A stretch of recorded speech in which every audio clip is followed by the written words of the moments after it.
ஓலா என்ற நிறுவனம் 2010ஆம் ஆண்டு மும்பையில் உள்ள பவிஷ் அகர்வால் மற்றும் அன்கித் பாட்டி என்பவரால் உருவாக்கப்பட்டது. மும்பை நகரத்தின் வாகன நெருக்கடியை போக்க இவர்கள் ஒரு திட்டத்தை வகுத்தார்கள். அதில் பிறந்ததுதான் ஓலா ஆட்டோ.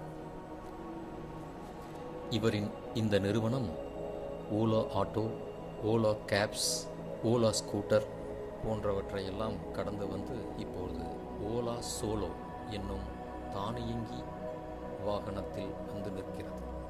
இது இந்தியாவின் முதல் ஆட்டோனோமஸ் வெஹிக்கிள்.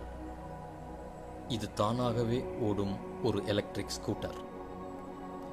இது ஆர்டிஃபிஷியல் இன்டெலிஜென்ஸ் என்னும் தொழில்நுட்பத்தை பயன்படுத்தி எந்த இடத்தில் டிராஃபிக் அதிகமாக உள்ளது, பயனாளியை எங்கு கொண்டு சேர்க்க வேண்டும் மற்றும் எங்கு வேகத்தடை உள்ளது போன்ற தொழில்நுட்பங்களை கண்டறிந்து மக்கள் சுலபமாக பயணிக்க உதவுகிறது.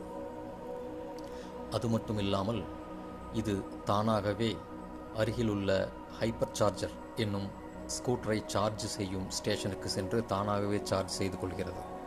Ola solo is not just a scooter, it is a revolution on wheels. மிக சாதாரணமாக ஆரம்பித்த இந்த ஓலா ஆட்டோ இப்பொழுது மிகப்பெரிய உயரத்தை தொட்டிருக்கிறது. இந்த உயரத்தை தொட ஆரம்ப காலத்தில் ஒரு விதையை போட்டவர்தான் ஓலாவின் CEO பவிஷ் அகர்வால். இவர் இத்துறையில் சாதித்ததன் மூலம் மற்றவர்களுக்கெல்லாம் ஒரு இன்ஸ்பைரிங் பர்சனாலிட்டியாக விளங்குகிறார்.